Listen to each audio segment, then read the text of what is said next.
Bismillahirrahmanirrahim. Assalamualaikum warahmatullahi wabarakatuh.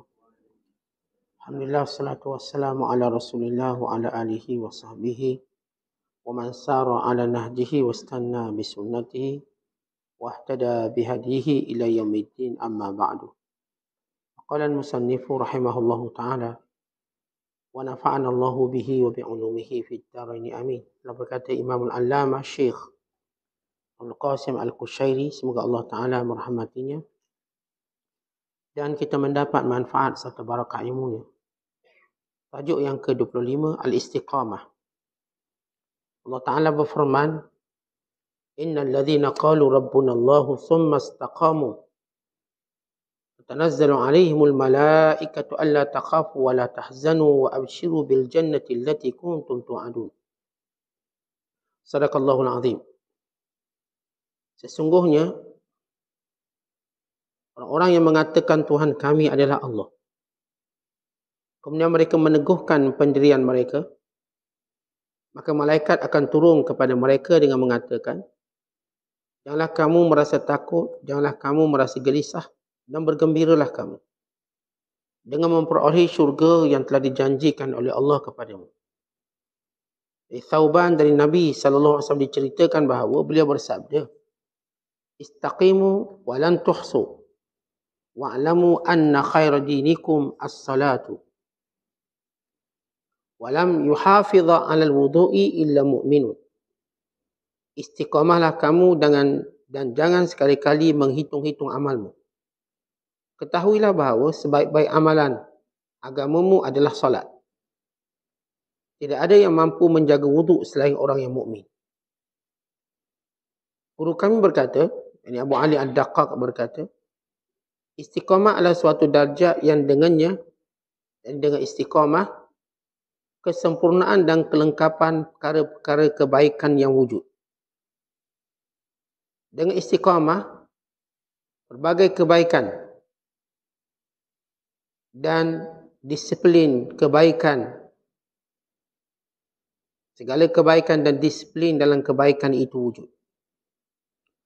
Orang yang mampu menjalankan istiqamah dengan ibadatnya, orang yang tidak mampu menjalankan istiqamah dalam ibadatnya, maka usahanya menjadi sia-sia dan perjuangannya dianggap gagal. Allah Ta'ala berfirman, وَلَا تَكُونُوا كَالَّتِي نَقَضَتْ غَزْلَهَا مِنْ بَعْدِ قُوَّةٍ أَنْكَاسًا. Dan janganlah kamu seperti seorang perempuan yang mengurai benang-benang, yang mengait benang-benangnya yang sudah dipintal dengan kuat kemudian menjadi tercerai-berai. Barang siapa tidak istiqamah dalam menetapi sifat baiknya, maka dia tidak mampu memperbaiki dan meningkat naik dari satu makam ke makam berikutnya, serta tidak mampu mempertegaskan perilakunya mengarah kepada kepastian kebaikan. Istiqamah merupakan syarat utama bagi orang yang pemula dalam menjalani perjalanan sufi. Statusnya masuk kalkulasi hukum-hukum dasar perjalanan awal sufi, yakni diambil kira sebagai syarat kepada perjalanan awal sufi. Sebagaimana kewajiban orang yang ma'rifatullah untuk tetap beristiqamah di dalam menjaga adab-adabnya. Betul lah. Di dalam menjaga adab-adabnya, dalam menerapkan pelbagai etika, dalam menjaga adab-adabnya,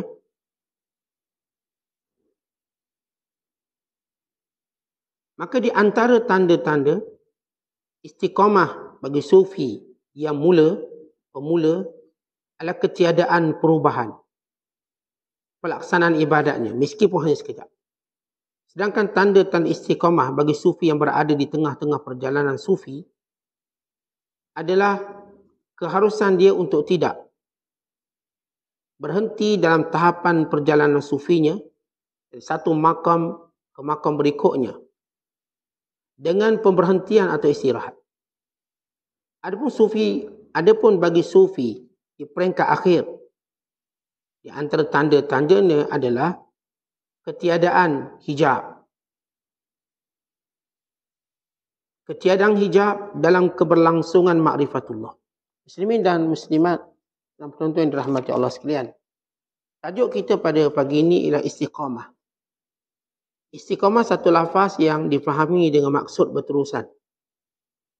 Melakukan sesuatu tanpa berhenti sehinggalah berakhir waktunya. Sebagaimana disebut oleh Allah Ta'ala, wa'bud rabbaka hatta ya'tiyakal yaqin. Sembahlah Tuhanmu sehingga datang kematian. Maka seorang yang istiqamah berarti orang ini melakukan sesuatu sehinggalah kepada tamat tempohnya. Sama ada tamat tempohnya berarti kematiannya atau waktu yang dituntut untuk dia iltizam dengannya. Istiqamah satu sifat orang-orang beriman.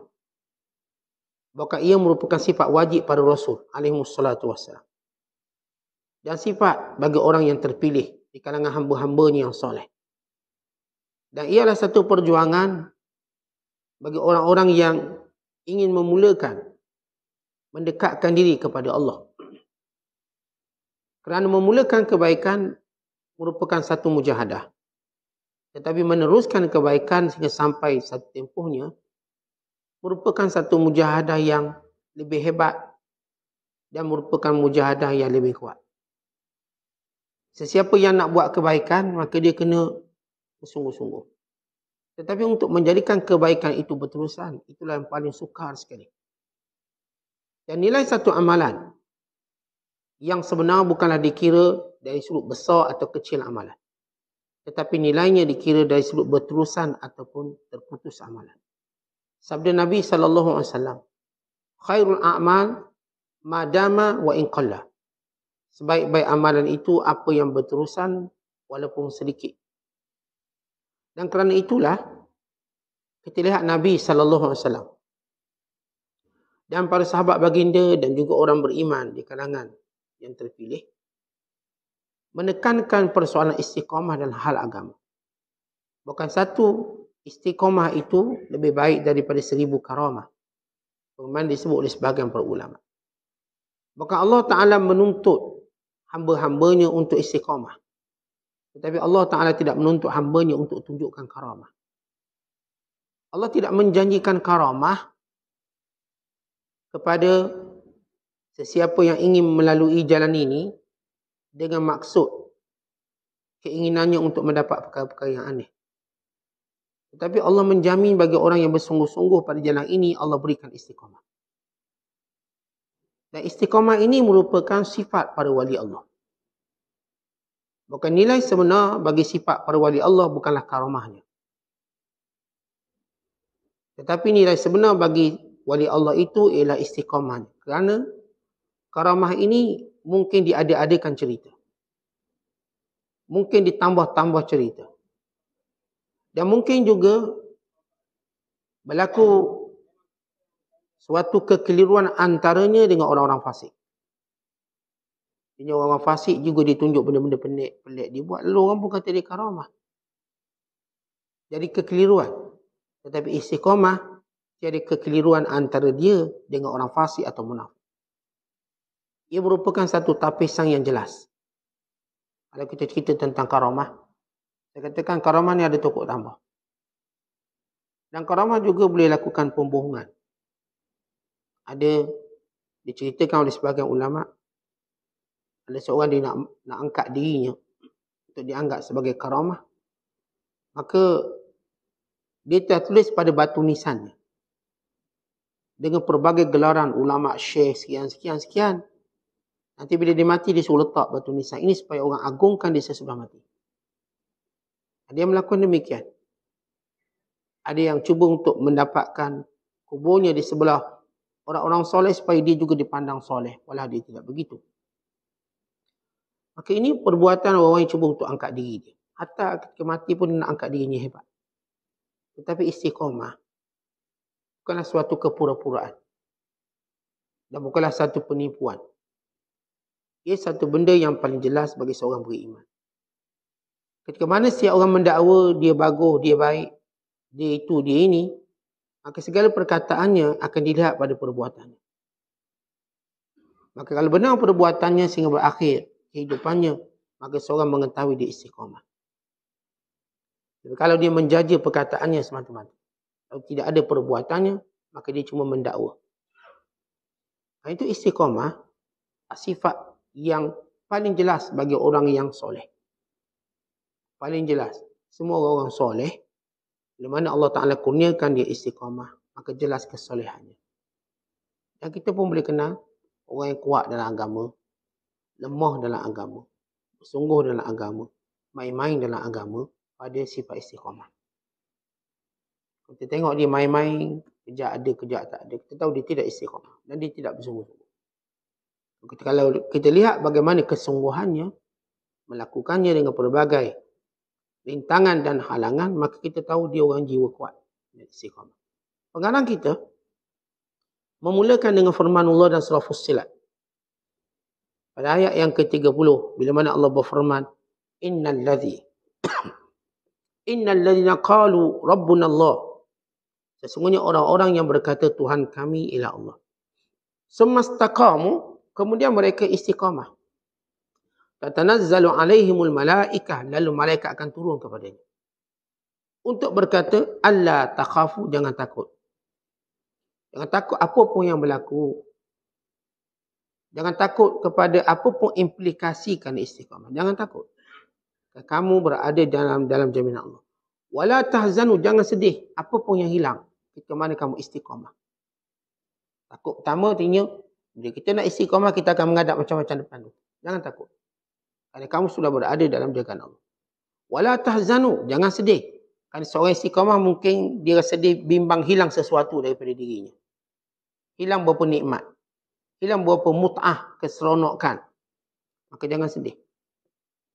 Wa abshiru, bahkan sentiasa bergembira. Bil jannati allati kuntum tu'adun. Dengan syurga yang Allah Ta'ala janjikan kepada kamu. Kata ulama, dalam makna ayat ini dia ada 5 makna. Ada 5 huraiannya. Yang pertama, bila Allah menyebut orang-orang yang berkata Tuhan kami ialah Allah, kemudian dia istiqamah. Apa maksud dia istiqamah? Pertama, dia istiqamah untuk menyatakan bahawa Tuhannya yang esa, yang satu. Tanpa berbelah bahagi. Ini istiqamah. Bahawa Tuhan yang esa.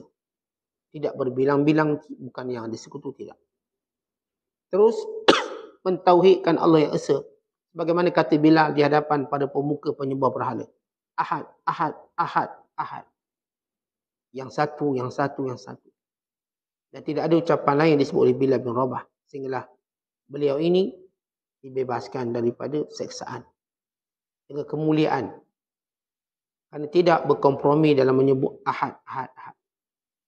Tidak ada satu pun yang mampu memaksanya menggantikan kalimah itu. Yang Allah yang esa, Allah yang esa. Di hadapan mereka yang menyembah Tuhan yang banyak. Berhala-berhala. Ini istiqamah makna pertama. Pengakuan Allah yang esa. Yang kedua, kata ulama, maksud istiqamah dalam perkataan qalu rabbuna Allah, Tuhan kami Allah, semastaqam. Kemudian istiqamah ialah sentiasa mentaati Allah dan menunaikan fardunya. Tuhan Allah, ini orang istiqamah. Yang kata Tuhan kami Allah, kemudian istiqamah, yakni yang sentiasa melaksanakan apa yang Allah perintahkan. Kefarduannya. Yang ketiga, maksudnya ialah istiqamah dari keikhlasannya dalam beragama. Sentiasa ikhlas, bukan hari ni buat untuk orang tu, hari ni orang ni. Semua keadaan dibuatkan Allah. Maka ini istiqamah. Keikhlasan dalam semua perbuatannya.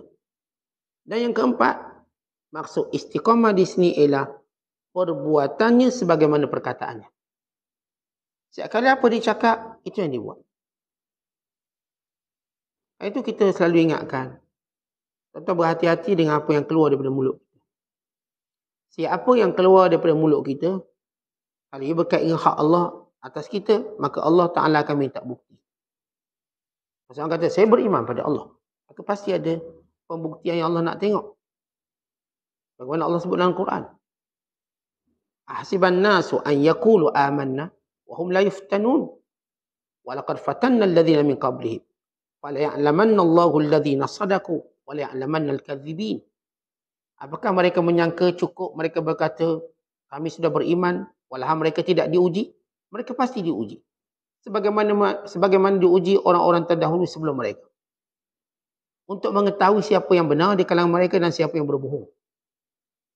Artinya apa yang kita kata hari ini? Kalau dia berkait dengan hak Allah, maka Allah minta bukti. Dan kalau kita berkata berkait dengan hak kita, kita cakap, saya gagah, saya kuat, saya sekian, maka juga diminta bukti. Allah pasti uji kita dengan apa yang kita cakap. Itu kita sebut selalu. Apa yang berlaku pada kita hari ini? Sebagian besarnya ialah apa yang kita cakap semalam. Yang berlaku pada kita hari ini ialah apa yang kita cakap semalam. Yang kita cakap sekian, maka Allah akan uji. Supaya tidak ada yang berani mengeluarkan perkataan secara bohong. Atau sombong. Atau menyebut suatu ketegasan tanpa menyandarkan kepada Allah. Jangan kata tegas, esok saya mesti jumpa awak. Jangan kata mesti, macam tu sebut insya-Allah. Mesti. Maka Allah pasti akan ujinya untuk dia menyebut kata mesti tadi. Apakah dia dapat atau tidak. Ini setiap perkataan kita. Pasti dituntut untuk dilaksanakan. Perkataan kita ialah hutang untuk perbuatan kita. Maksudnya kalau kita bercakap, dia jadi hutang. Sehingga kita laksanakan, kita bayar dengan perbuatan. Nanti awak susah, saya tolong awak. Dia jadi hutang. Maka Allah uji betul dia susah, apakah kita tolong waktu itu. Bagaimana kita pernah cakap. Nanti kalau berlaku apa, awak jangan memang saya ada. Maka betul berlaku apa-apa pada dia. Apakah kita ada atau tak ada. Setiap perkataan kita adalah hutang. Yang perlu dibayar dengan perbuatan. Dia hati-hati cakap. Seorang suami hati-hati cakap. Kalau dia hutang. Isteri juga hati-hati. Kadang kita kata, kalau awak sakit, saya jaga awak. Awak jangan memang. Saya tak suruh ni. Saya jaga. Maka dia jadi hutang. Yang kita mesti jaga dia. Kadang orang kata, kalau sekiranya ada orang nak aniaya awak, saya akan bela awak. Maka dia jadi hutang.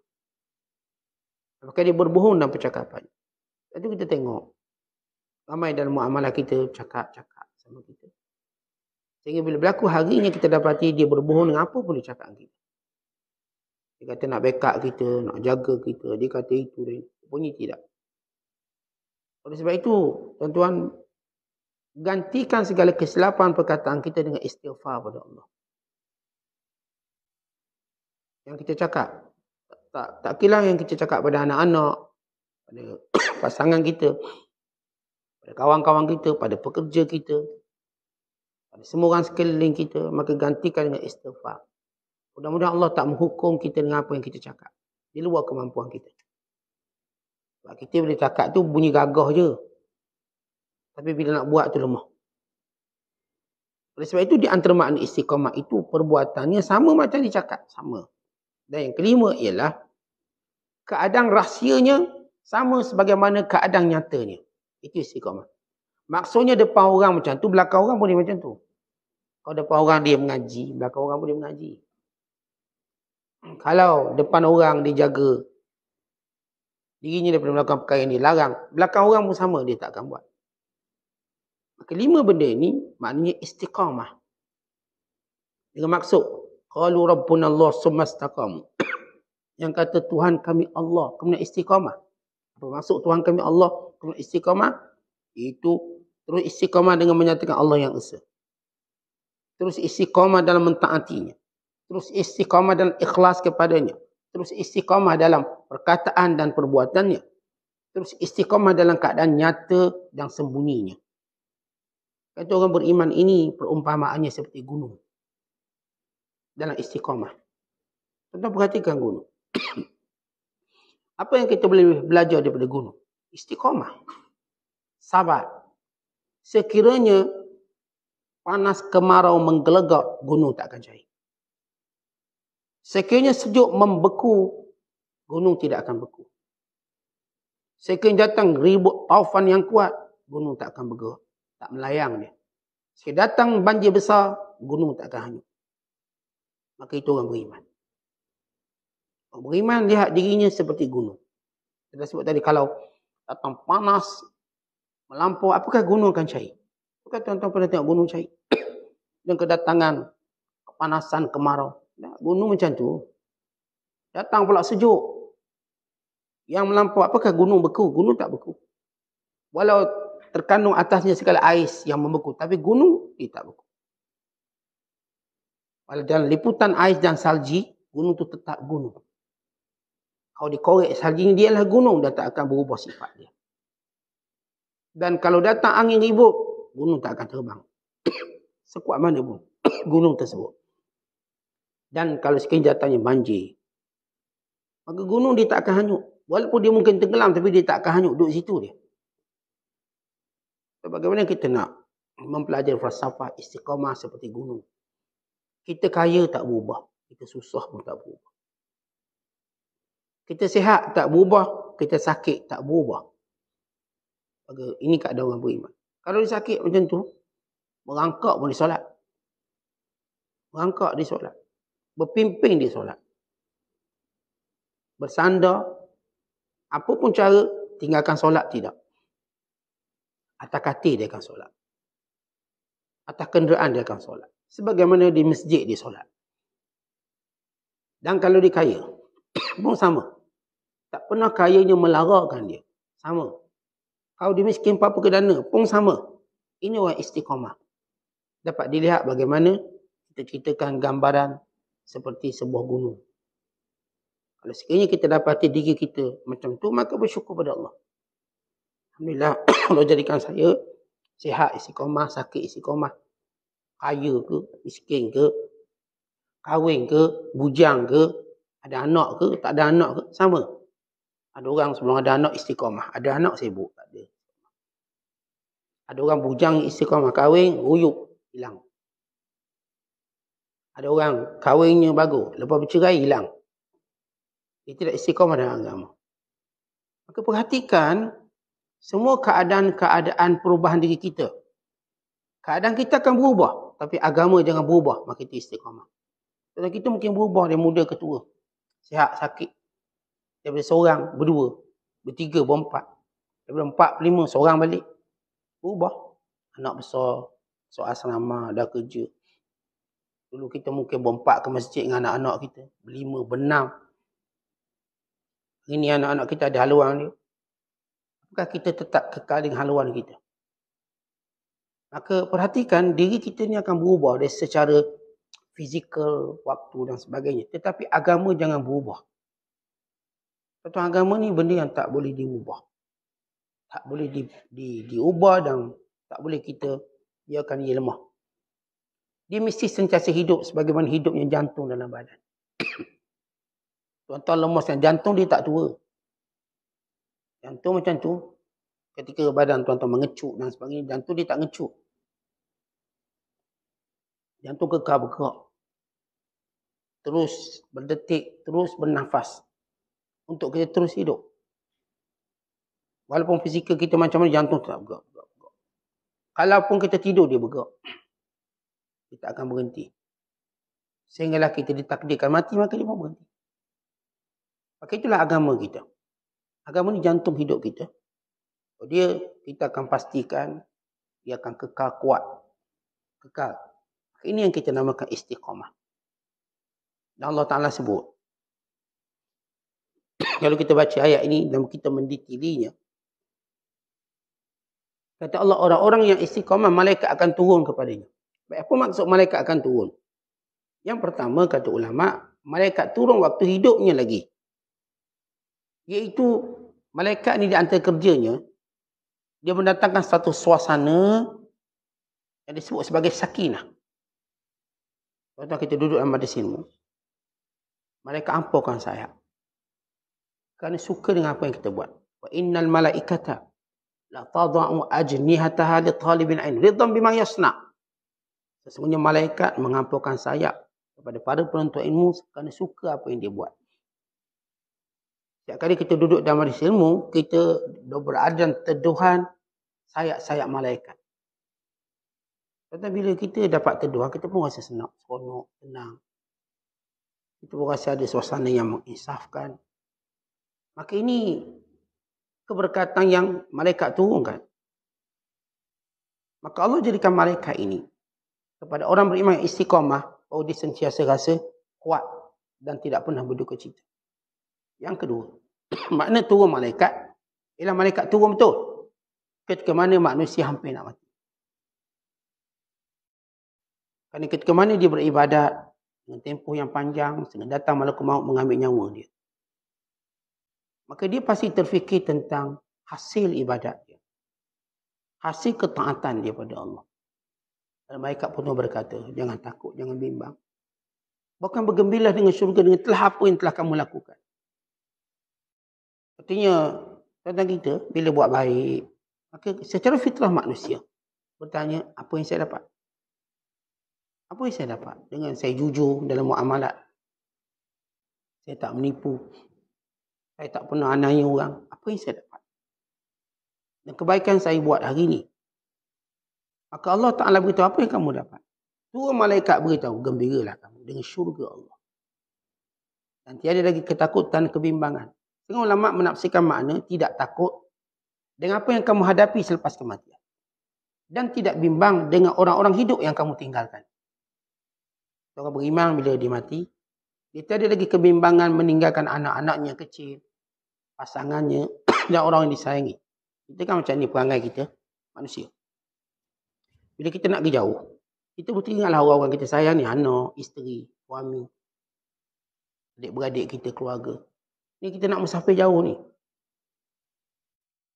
Kalau kita tengok kita nak musafir ke Mekah je, seminggu ke, 2 minggu ke, kena pula ada anak kecil.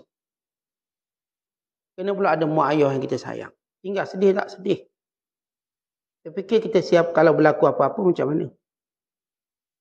Walaupun kalau kita ada pun kita tak boleh buat apa. Tapi kita sebagai fitrah manusia. Maka Allah Ta'ala tenangkan orang beriman. Dalam perjalanan jauh yang akan dilakukannya sehingga bertemu dengan Allah. Maka jangan bimbang tentang perjalanan yang jauh ini. Kerana bersama kamu pemeliharaan Allah. Dan jangan juga kamu bimbang dengan orang-orang yang kamu tinggalkan di belakang. Kerana Allah Ta'ala jaga mereka. Itu tuan-tuan lihat. Orang-orang soleh. Apa yang mereka tinggalkan? Keselamatan kepada anak-anaknya. Kepada orang yang disayanginya. Ini Rasulullah SAW. Nabi sentiasa bimbangkan umat dia. Sayangkan umat dia. Sebagaimana Nabi SAW sayangkan isteri-isterinya. Dan anak-anaknya. Cucu-cucunya. Sebagai fitrah seorang manusia. Sampai masa Rasulullah wafat. Yang Rasul tinggalkan di belakangnya orang yang pernah dibimbangi dalam hidup baginda. Umatnya. Dan orang yang amat disayanginya. Isteri dan anak-anak cucunya. Namun kerana Rasulullah SAW istiqamah dalam hidupnya. Maka lihat bagaimana Allah menjaga umatnya. Maka umat Rasul terjaga sampai hari ini. Umat Nabi Muhammad tu terjaga. Dan kewafatan Rasulullah, umat ini bertambah dan bertambah dan bertambah. Rasulullah menjaga, Allah Ta'ala menjaga semua benda yang Rasulullah sayang. Semua benda yang Rasulullah cinta. Allah jaga sunnah Nabi. Allah jaga wahyunya. Allah Ta'ala menjaga para sahabatnya. Allah menjaga kalangan orang-orang soleh yang mencintai baginda sallallahu alaihi wasallam. Sama juga kita. Kita kalau hidup mentaati Allah, kita akan mati. Kalau antara kebimbangan kita, orang-orang yang kita sayang, isteri kita, pasangan kita, anak-anak, maka Allah menjaga. Maka orang yang mati ni tak akan ada kebimbangan. Dia fikir anak ni tak lepas lagi SPM, tak ada. Dihilangkan semua fikiran itu. Sehingga dia melihat syurga untuk menjadikan dia bergembira selalu. Dan apa pun yang ditinggalkan akan dijaga oleh Allah Ta'ala. Kerana dia menjaga Allah, maka Allah jaga apa yang dia ada. Ihfazillah. Yahfazka. Kamu jaga Allah, Allah jaga kamu. Dan satu hadis, Rasulullah bicarakan tentang istiqamah. Nabi kata, istaqimu walan tuhsu. Istiqamahlah kamu. Jangan berkira sangat dengan amalan. Jangan kita ni hitung amalan kita. Oh, saya dah pergi umrah 2 kali, haji 2 kali. Kita pun hitung jadi macam banyak. Lalu kita pun tak nak buat. Saya dah sedekah banyak ni. Saya dah buat tu, buat ni. Kata Rasulullah SAW, teruskan buat baik. Walan tuhsu, jangan berkira-kira. Jangan rasa banyak amalan kita. Jangan rasa dah cukup amalan kita. Terus buat. Betul kita. Bila buat satu amalan, menjadi salah satu penyakit. Dia katakan dah buat. Kita khatam Quran sekali. Dah khatam dah. Sudah tak khatam ni. Kita belajar Quran masa kecil. Belajarlah lagi Quran. Dah belajar dulu. Dan setengah pula yang belajar agama. Datanglah lagi belajar. Saya dah masuk darjah khas dulu. Tentang kata Rasul, lan tuhsu, jangan berkira. Yang kita dah buat-buatlah, tapi yang masih, masa yang masih ada kita buat. Kita perumpamaannya macam makan. Kita berkira ke bab makan? Kita dah makan kemarin, malam dah makan, tahun lepas dah makan. Apakah kita kata, hari ni tak payah makan sebab semalam dah makan? Itu cakap sekejap je lepas 2 jam, belasah balik makan. Saya pagi tadi pun makan. Kenyang ni. Tunggu lagi sejam. Lapar balik lah rasa. Makan. Kita tak mungkin akan istighna merasa cukup dengan makanan kita. Sesedap mana pun kita makan, sekenyang mana pun kita pernah kenyang, tetap lepas tu kita akan makan lagi. Ni Ustaz ni kenyang ni macam tahan sebulan. Itu cara bercakap. Gerak 2 jam, minum air pula, ngeteh pula. Kata tahan sebulan perut tu. Ayat dia, Ustaz ni kenyang ni. Saya ingat sebulan tahan ni. Sampai sebulan sejam je. Cepat no turun, gegar. Kereta kuat sangat gegar. Ustaz turun balik. Akhir 2 pinggang pula ambil rebus. Lepas kata kenyang macam sebulan tu. Dia kenyang macam 9 bulan. Ambil balik. Kerana tak mungkin kita istighna atau rasa cukup. Kalau kita tak pernah rasa cukup dengan syahwat, yang tak beri apa faedah yang banyak pada kita. Bagaimana kita merasa cukup dengan ketaatan yang beri faedah yang banyak pada kita. Oleh sebab itu Nabi mengingatkan kita, istiqamah, jangan berkira. Ada tulis ada derma banyak ni, macam banyak dah. Dari tahun ni tak nak derma. Jangan ditulis saya dah semayang banyak ni, macam dah banyak dah. Jangan ditulis saya dah menuntut ilmu banyak ni, macam dah banyak dah. Tak perlu lagi menuntut ilmu. Jangan kata saya dah buat itu dan ini. Tentang buang hitungan. Dalam amalan jangan penuh kira. Seolah-olah kita baru memulakan. Wa'lamu, ketahuilah. Anna khaira dinikum as-salat. Sebaik-baik agama kamu ialah solat. Kita dah sebut semalam, ibadat yang paling hebat ialah solat. Solat merupakan satu ibadat yang Allah berikan pada semua Rasul. Tidak ada Rasul yang diutuskan. Dan Nabi. Mereka diberikan solat. Yang semua kena solat. Tetapi Nabi SAW diberikan solat yang paling sempurna. 5 waktu sehari semalam. Kesempurnaan dari sudut pahala. Kesempurnaan dari sudut perbuatan solat. Kesempurnaan dari sudut waktu. Waktu daripada subuh sampai isyak, kesempurnaan dia. Dan kesempurnaan dari sudut menyempurnakan amalan yang lain. Ini solat yang sempurna. Oleh sebab itu kata Rasulullah SAW, sebaik-baik agama kamu solat. Jadi kalau kita nak nilai agama kita, sejauh mana kita mendatangi solat.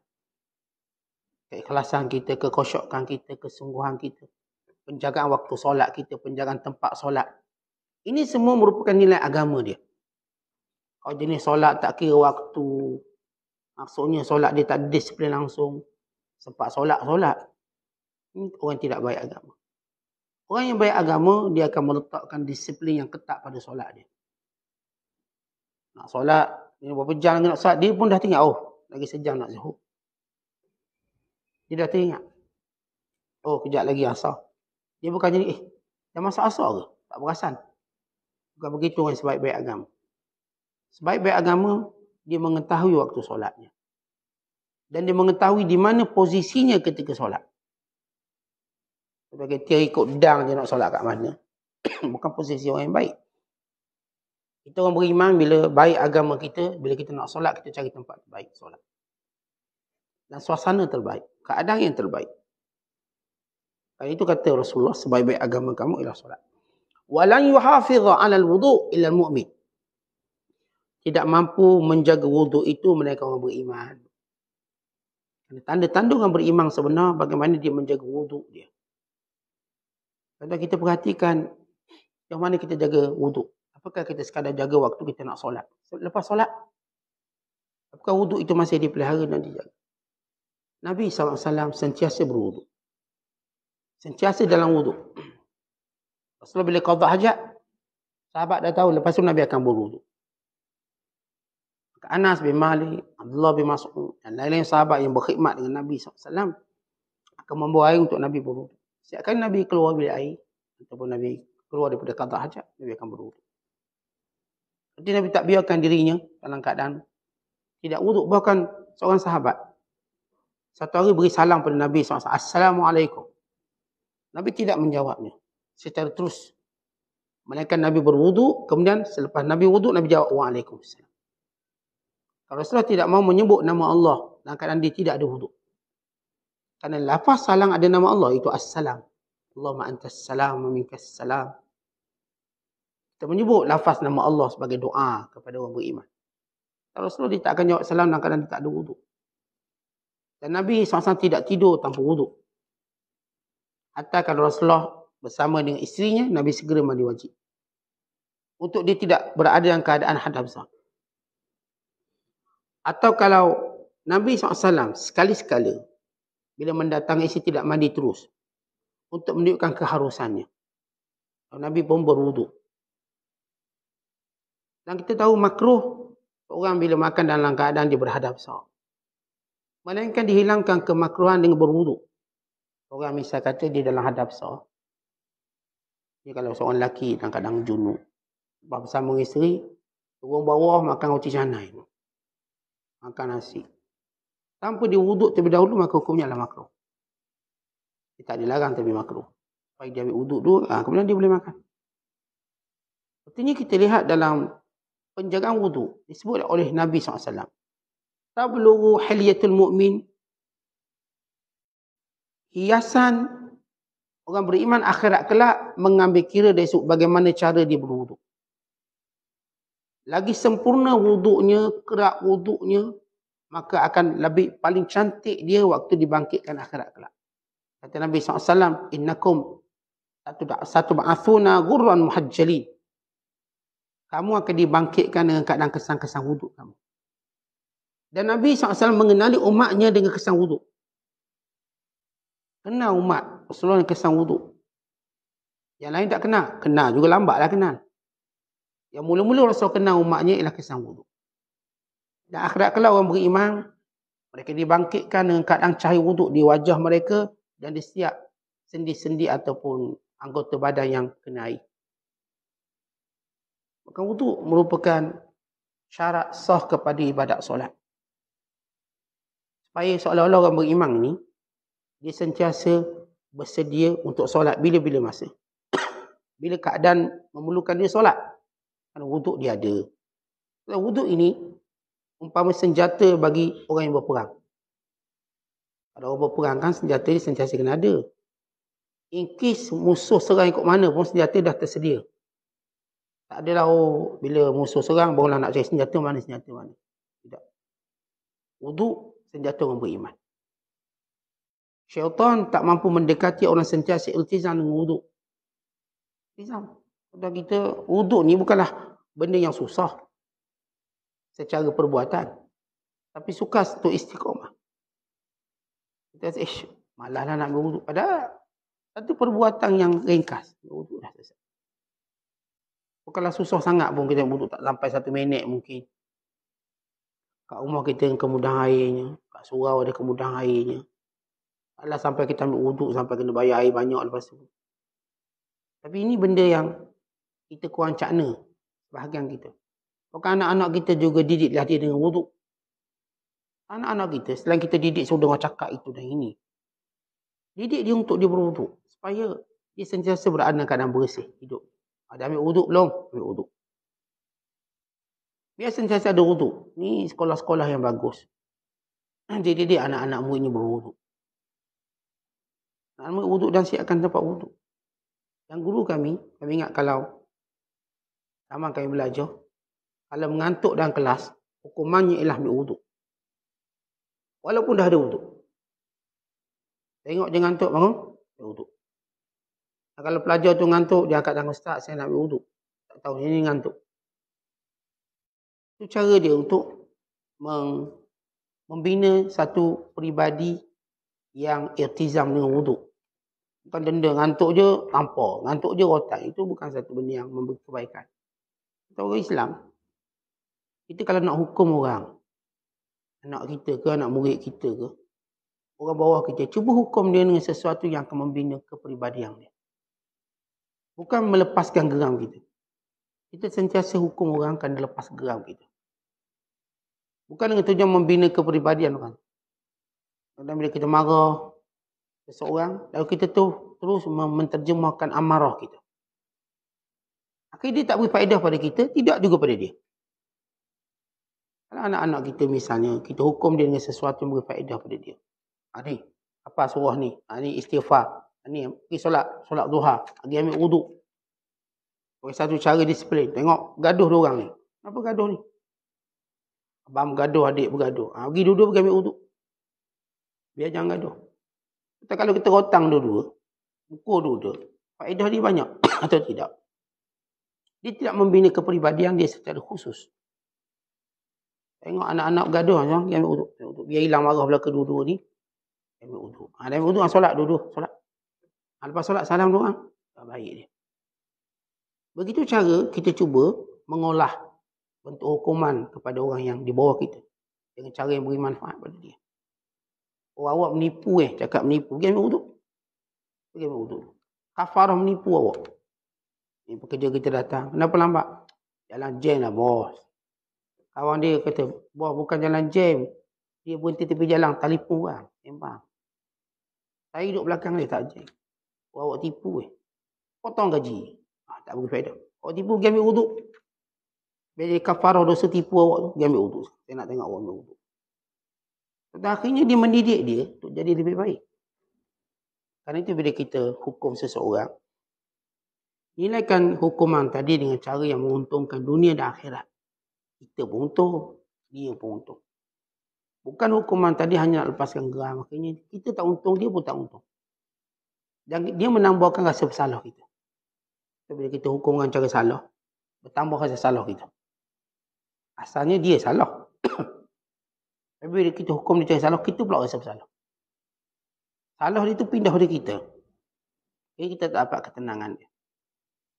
Kemudian kita lihat bagaimana Nabi SAW menyuruh kita supaya istiqamah dengan cara tidak mengira amalan. Kemudian menyuruh kita dari sudut kunci istiqamah itu jaga solat. Dan menyuruh kita bagi membantu sentiasa berada pada ruang bersedia untuk solat dengan menjaga wuduk. Para ulama menyatakan bahawa istiqamah tidak akan berlaku melainkan dengan 5 keadaan. Rasul menyebut jagalah amalan, jangan begitu. Maka istiqamah ini tidak berlaku melainkan dengan 5 keadaan. Yang pertama, lidahnya sentiasa istiqamah dalam menyebut nama Allah dan memujinya. Yang kedua, dirinya sentiasa istiqamah dalam mentaati Allah Ta'ala dengan rasa malunya. Yang ketiga, hatinya sentiasa istiqamah dengan rasa takut dan harapnya kepada Allah.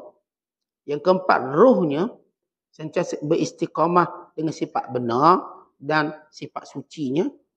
Dan yang kelima ialah rahsianya dengan sentiasa istiqamah dalam membesarkan Allah dan menunaikan janjinya. Kita ada istilah roh dan rahsia. Kita faham tentang lidah, kita faham tentang fizikal, kita faham tentang hati. Baik, bila kita sebut roh dan rahsia, apa itu roh dan apa itu rahsia? Tentang hati ni benda yang maklum lah, kita tahu dalam hati kita. Manakala kalau kita sebut roh yang ni dari sudut semangat kita yang berterusan untuk bersifat benar dan menyucikan diri kita. Roh yang baik, ini orang-orang yang sentiasa meletakkan suatu misi dia. Suatu misi dia untuk menjadikan benar adalah cara dia hidup. Dan safa, suci, cara dia hidup. Manakala kalau kita sebut rahsia, asir. Sir ini maksudnya suatu yang kita buat depan orang ke belakang orang ke sama. Sentiasa membesarkan Allah. Depan orang kita bercakap tentang membesarkan Allah, belakang orang bersama. Ini panggil asir. Suatu yang menjadikan perwatakan kita sama dalam semua keadaan. Kata Abu Ali Daqqaq, istiqamah ni satu darjat. yang dengannya sempurna segala kebaikan dan menjadi lengkap. Jadi kalau orang tu dia tak istiqamah, kebaikannya tak akan sempurna dan tak akan lengkap. Kemudian katanya lagi, kata Ibnu Qasim, dengan istiqamah kebaikan akan berada dalam sistem dia. Tapi bila kita istiqamah, dia ada sistem. Dia bukan ada masa buat, tak ada masa tak buat. Tak, dia sistem. Hidup ini adalah sistem. Tuan-tuan tengok. Mana-mana syarikat berjaya mesti sebab dia ada sistem. Dia ada sistem. Dia buka cawangan 10, 20, dia ada sistem. Kalau tuan-tuan beli kopi kat sini, dan kopi kat sana dengan sistem yang sama, rasa sama. Rasa sama. Tuan-tuan tengok. Ini rangkaian kedai-kedai yang punya sistem. Kalau mi mamak sini, dengan mi mamak sama. Sama-sama rasa mamak ni. Tak ada beza. Sama ya. Sebab dia ada sistem. Kalau orang tu misalnya, dia orang bersistem dalam ilmu. Dia cakap kat mana pun dia ada sistem dia. Depan dia orang cerdik ke, orang tak bercerdik ke, dia cakap dengan sistem dia. Jadi orang dapat dengar dan memahami dengan baik. Kan kalau orang tu orang yang bagus ibadat, dia ada sistem dia ibadat. Maka ini disebut istiqamah, sistem. Maka kalau dah ibadat kat Masjid Haram, dia balik Malaysia sama. Dalam Masjid Haram, bukan main kepalang dia jaga. Datang Malaysia, haram tak pergi masjid. Kat sana rajin pergi Masjid Haram, kat sini haram pergi masjid. Tak pergi masjid. Maksudnya, dia tak ada sistem. Kalau tuan-tuan tengok orang yang ada sistem dalam ibadah.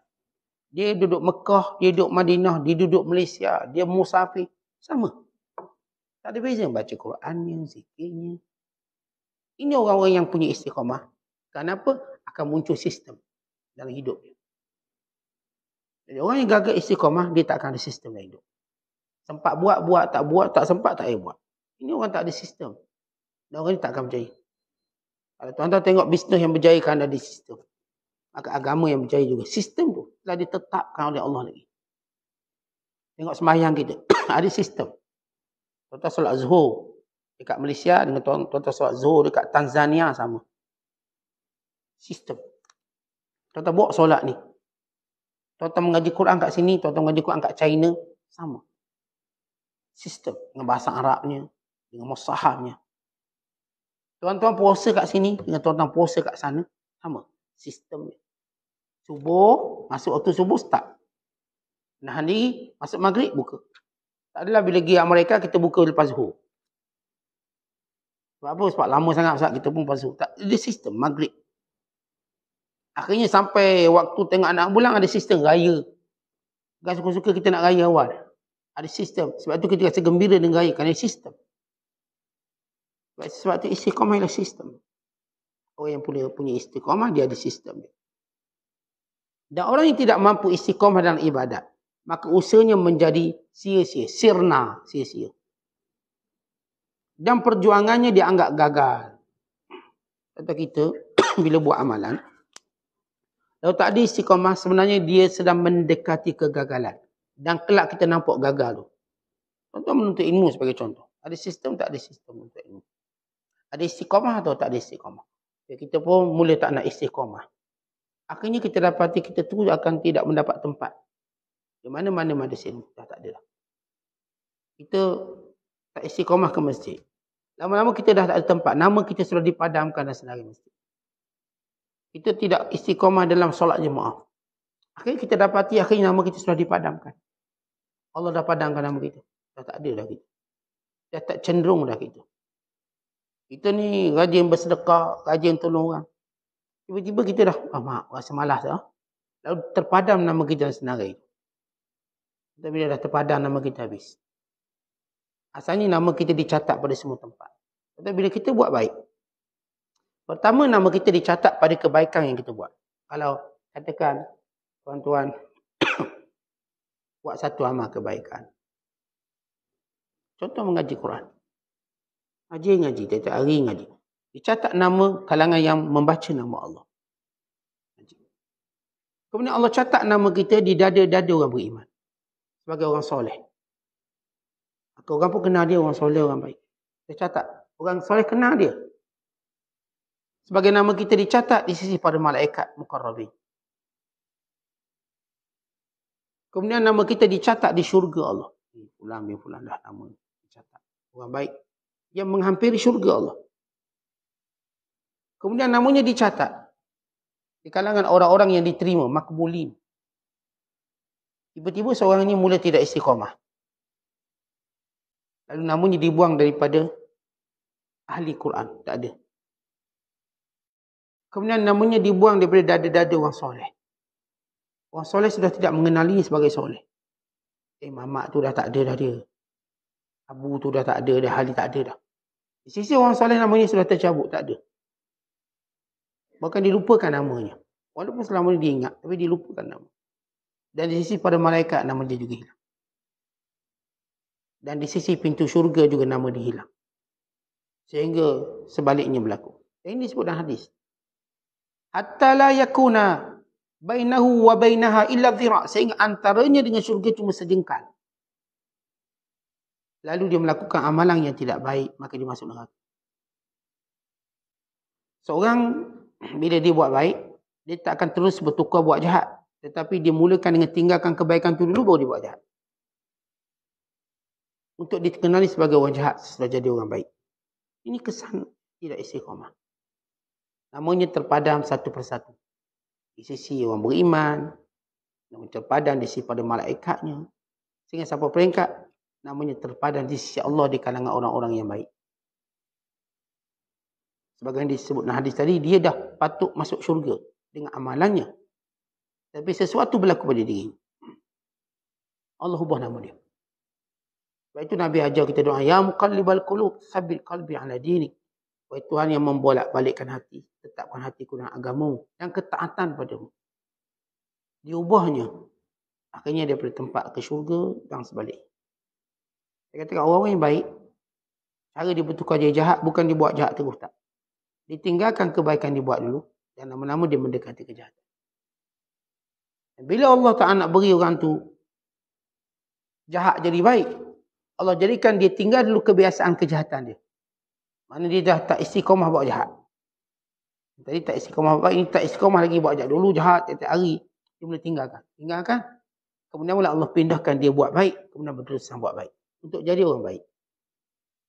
Jadi istiqamah ni dia beri kesan besar. Sebab itu dalam Quran sebut, wala takunu kallati, jangan jadi macam seorang perempuan. Naqadat ghazlaha, yang menguraikan